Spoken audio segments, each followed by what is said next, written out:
One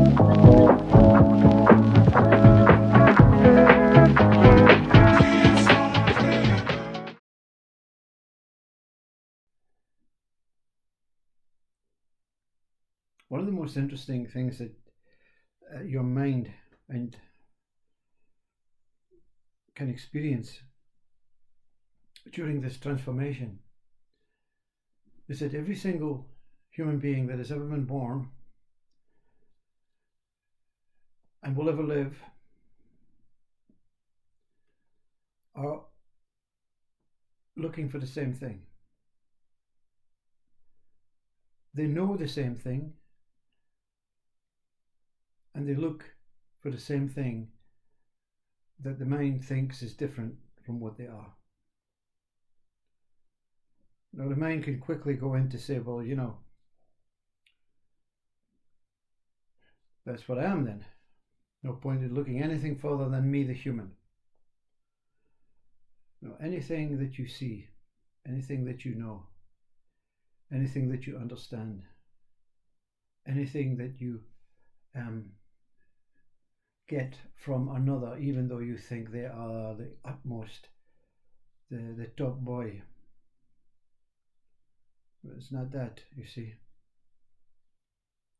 I watched an interesting video today, and during the transformation of myself, meaning discovering myself, realizing myself and being myself in no time, in no space, in no body, Jiddu Krishnamurti seemed to replicate the experience. His description of, or the depth of his formulations, his words, his ways, but also Yuji Krishnamurti. So you say to yourself, okay, two completely different speakers. Yuji, he didn't like Jiddu. He actually confronted him in one of his talks, in open air talks in America, and walked out, you see. And during that time he discovered a shock, you see. He had a shock. And Yuji talks openly about the shock. Doesn't talk about what the shock is, but the wisdom that arose from Yuji's shock forces him to talk in a particular way about particular things. And his shock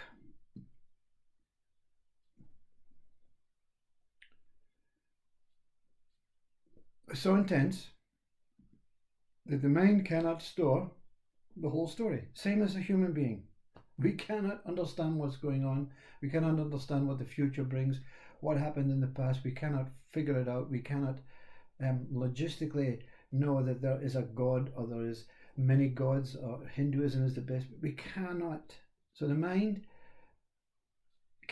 is a limited creature when it's in an individual body. Now, this video I saw, very, very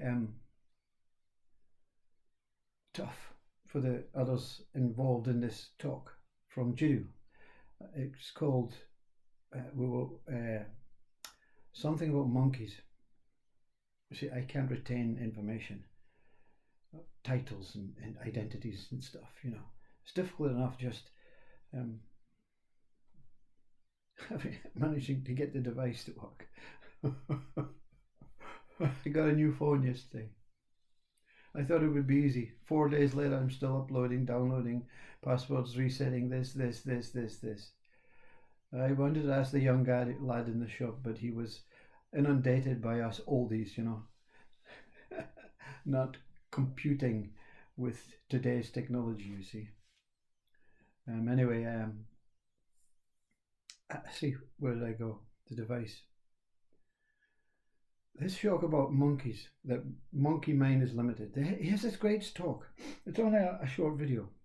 If I get the link, I'll put it on the end of this one. I'm going to sneeze.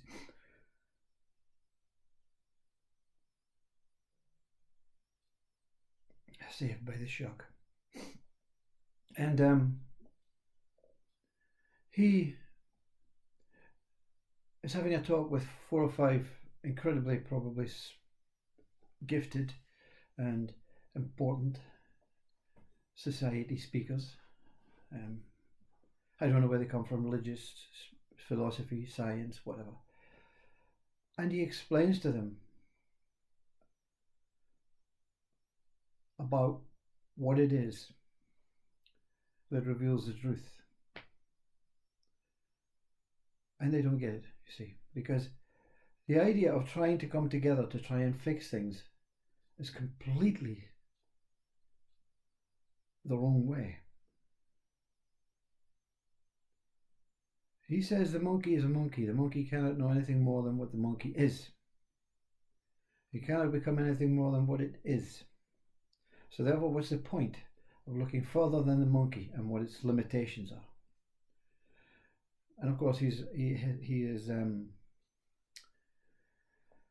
promoting that we are born from monkeys, so we are this limited monkey with a apparently intelligent mind about nothing, about the same stuff from years ago, the same words, the same identities. We flavour up the words to give it some sort of secondary meaning, as though we've done something worthwhile in this world, and we make another bit of poem and another bit of film and another bit of story about the same thing. Because we are limited. The mind is limited. It cannot fly. Cannot make the body fly. It cannot what do you call it? In Star Wars, beam me up, Scotty. You cannot take yourself to another planet. Limited. So, Jiddu's only way to try and really inform these other speakers who were very able to defend their ground and using their thinking, their mind, their information mind, their educational mind, come up with different scenarios, different ways and different outcomes. And Jiddu says the same as UG. Stop. Yeah. That's as far as it goes. Stopping in all aspects.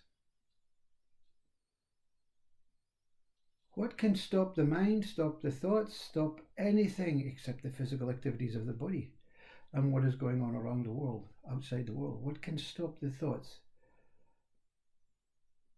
the needs, the desires, the hopes, the beliefs? I can fix it. Let's do it this way. Let's do it that way. He's saying stopping says there's no way. And it's a shock. Through enlightenment or awakening, this speaker experienced the same thing. Disappearing, disappearing, disappearing, disappearing, disappearing. Like the mustard seed was the last thing to go. And just as you're about to go through the door of what we call death or sainthood or whatever it is, the voice said, stop. One moment. And everything goes. Everything that was holding you back goes. Because there's no you to be held back. There's no life, there's no birth, there's no death, there's no identities and words and names that can make something worthwhile out of this, because the worthwhileness is just being here watching everything in an unworthy way, being juggled about, pushed about, thingied about. And of course the mind of the others and the mind of all you others will say, well, if we stop, he didn't say stop the moving of the body, he didn't say stop doing what you're doing, he said stop for one moment. It's like the car engine when it breaks, the timing bell goes in the car, you know. Takes a long time to put a new timing belt in, get the maintenance guy, get the service engineer, get the recovery vehicles, pay the bill, everything, get the car fixed up and everything, and then when it starts, it's like a new car. Because it's been holding the car back for many, many years before it stopped.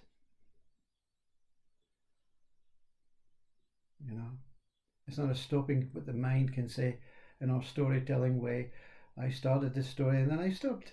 No, it's not that stop. It's when the light switch is neither on nor off. When the thought does not come, then the thought cannot go. So there's no thought. So what can stop? You see, and that's Jiddu's final word. When he says stop, one of the other contestants or panel says, so what can we do from this stopping?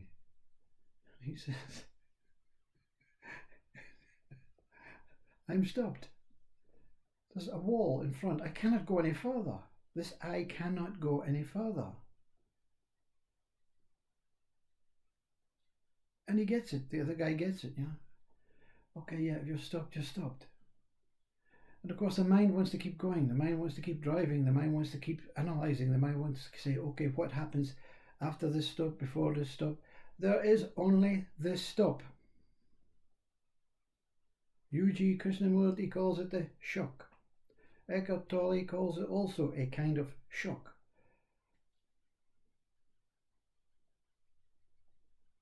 Three shocks.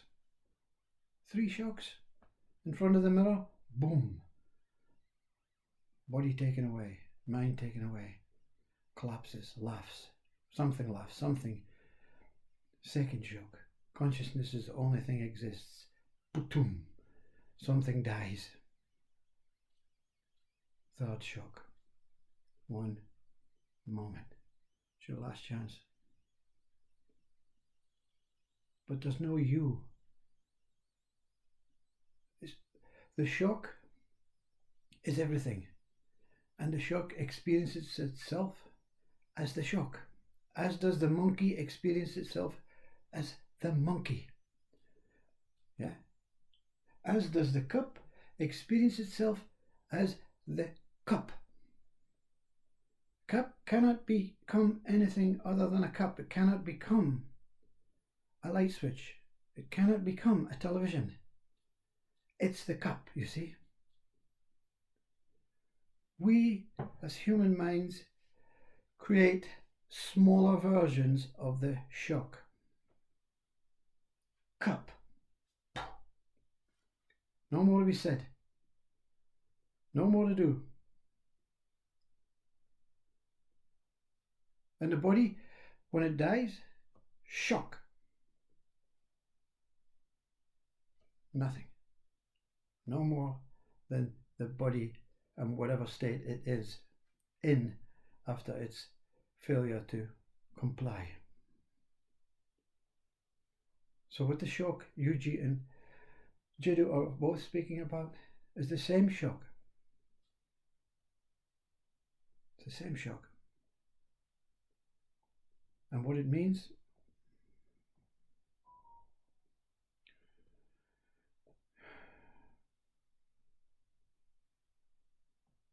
you see, nothing can explain what it means. Nothing can explain what it does. No mind, no thoughts, no information, no God, no spirit, no holiness, no nothing, no tree, no alien, no planet, no universe can explain what it does, where it is. It's not a shock. And then start again, like the car and its timing belt. You've discovered the original situation, the original place, within that shock. And within that shock, everything starts arising. It returns to its natural, original way. Because the shock is just killing the ego off. Because the ego thinks it can do it. It can make it. It can know it. It can understand it. You think you can understand God? You know, the non-understanding, the liberation of experiencing this clarity. Wow. All you can say about God is, if you see it, it's going to be shocking. But it's going to be the most profound, beautiful, deeply connected shocking. And you won't speak about it again. You won't call it a God. You won't call it anything. Because it will not give you any information, any name, any logical projection of what it is. It is beyond this consciousness. The second shock says consciousness is all that exists. Now you take on that, the mind takes that on board. I've done it. That's another. What is behind everything is a shock to say stop. Stop this nonsense. Stop everything, and it will be revealed. Who can do it, you see? Who can surrender everything? Information, education, words, identities, relationships, hopes, beliefs, past, future, time, space, names, identities, associations with God, religion, spirituality, science. Who can deny? What can deny?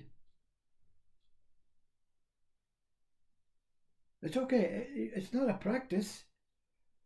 Because at some point you'll be shocked. The more you try and learn, it's actually an opposing, contradictory way. The more depressed and full of information, and don't do it. We're doing it naturally. In this world of today, everything is about information. Even my damn new phone, 400 emails, texts to say, want this, do you want that, do you want this, we can teach you this, we can learn that, we can do this, you can do that, you can do this, everything. Hello? No one there. Hello? No one wants to phone this phone. No one wants to talk to me. Oh well.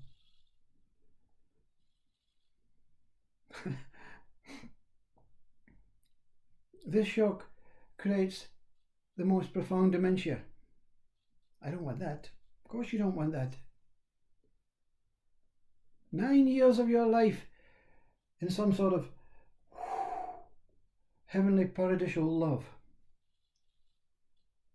as a punishment. As a punishment for trying too hard. Trying to know too much, trying to understand things, trying to fit in as an ego. Deep down inside, we all know we don't want to fit into this world. We want to create our own world. And the shock gives you the opportunity to start again and build a world that is simple and basic, and you can simply just witness and be part of. Yuji Krishnamurti speaks, he chooses to speak about the ego and its dominance because it pushed him or pulled him into the shock, and he's angry. I'm not angry at having the second chance. I'm angry that wasting 7-9 years of this life in bliss. People say, what? Oh, yeah. Where's your family? They're looking around you as if, my God, we're going to have to phone the hospital, get him into the Alzheimer's department, the dementia department. He doesn't know what he's doing. He doesn't know what he's talking about. He's just smiling, smiling, smiling every day, singing, smiling, singing, smiling. That old fool.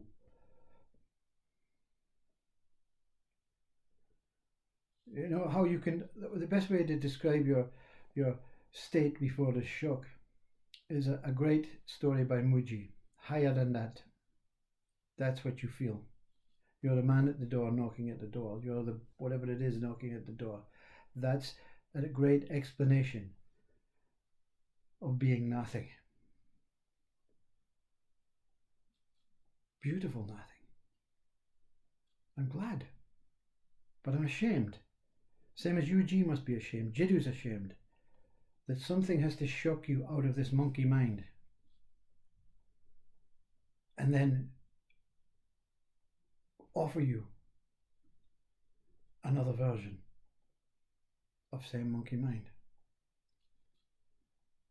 But with the ability of not saying anything about anything. I'm not a monkey. I am a monkey. You don't say yes or no. You don't say it's good or bad. You don't say it's pain or pleasure. You don't say it's man or woman. You don't say it's this or that. You don't say it's inside and outside. You don't say it's left and it's right, it's up and it's down. You don't say it's here and there.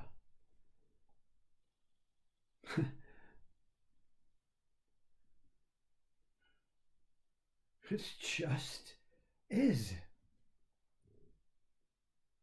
It just is. And the monkey mind says what? Stop. Is. It just is. It just is. I is I. Do you want to meet it? Do you want to understand is? Go through I. Go through I until at the end of I, at some point in I, something says, oh yes, it's going there. You're going to see God. You're going to see this. You're going to go through the door of Assisi and Rumi. You're going to be free. You're going to be in heaven. You're going to be a saint. You're going to transcend. You're going into some sort of dimension. On and on and on and on. And then stop. One moment.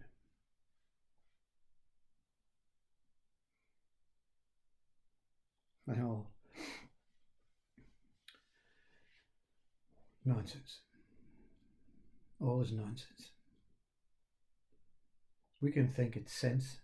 We can make up our mind to say this is sensical, this is serious, this is, important. Who are we? The monkey or the human? You can call yourself a human. You can call yourself a monkey. You can call yourself a title. I'm a lawyer. I should know. I'm a scientist. I know about this. I'm a joiner. I know wood. The joiner goes no further than being a joiner. The scientist goes no further than being a scientist. Or would I have other things? No. Let's look at the scientist. So you can't face the shock that the scientist is the scientist. Nothing more, nothing less. The more names you create, the more identities you create, the more stopping, the more the shock of the shock will remove the shock of overcoming life as a monkey. But you have to be something else. Unless you don't give yourself a name, you see. The monkey can say, I'm liberated, I'm enlightened, I'm awakened. I'm now a saint. How far can the saint go? The saint can only go as far as the saint. So you say nothing. Nameless. Shock takes everything away and realizes it doesn't want anything back. As a reward, as a certificate. As a recognition. What recognizes what? You see, the monkey recognizes the monkey. The human recognizes the human. The scientist recognizes the scientist. And the shock recognizes the shock. And beyond it, recognizes beyond it. And beyond it is. And is recognizes is. I often wondered if ISIS got their name from something they know more or less, or have transcended whatever state it is they're transcending. Is. Papa G says truth is. One is. I is. Is.